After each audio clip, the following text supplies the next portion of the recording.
behind this line will be your axle. You'll leave a little space there so it don't rub, obviously, or put a little divot cut there with your rotary tool. So, you know, something like that, or it's going to be out here, one way or the other. I would usually recommend running it, you know, if you're going to run out in front, kind of separate it, run it in the middle, and then just take this little additional out there if you want to run that front one, just so that the body's still kind of sitting on the chassis correct. You don't have real little, you move it too far forward or you don't have any quarter paddles back here and it just doesn't look real correct to the eye, I guess you could say. Up to the front, we can do a little bit of a notch out on that. So being that's that way. Like I said, we're going to run this so it's about 1/8 of an inch, which that's kind of just the number, eyeball number. So that these two pieces where they meet right here is going to be back, you know, just about 1/8 of an inch or so, give or take 3/16, 1/8 of an inch, something like that. Then what we're going to do on the back on each side is mark this point right here to where this back line right here will go underneath of that. So the deck's actually going to go up underneath the spoiler on this particular one.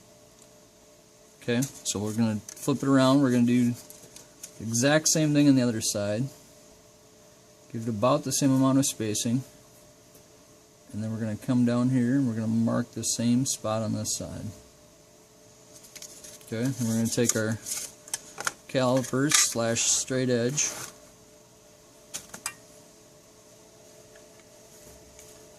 Draw our line across there and try to hold it and do it all at the same time. You stick a piece of tape across there, works real well too.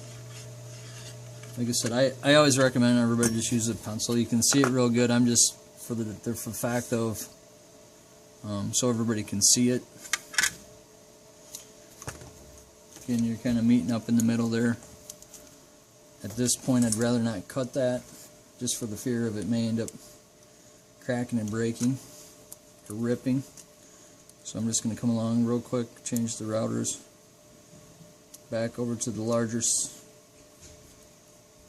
sized one,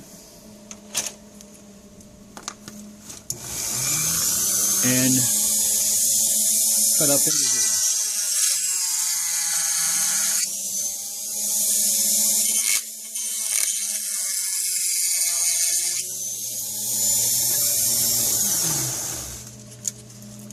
If you want, you can take and use a straight edge and a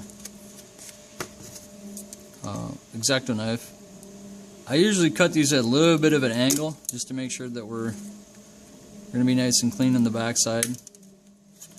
You're not going to really see that. It's not going to stick out.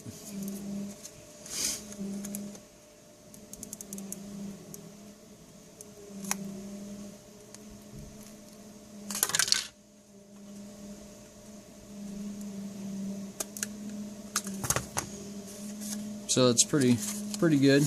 Again, I don't know, you can take a little file, kind of give it a little file down to make sure it's kind of straight and square, because the clear spoiler, or if you want to make your own out of a scrap piece, you know, this piece we cut off here, you can make your own little paintable spoiler, or you just use the clear one that comes in the kit.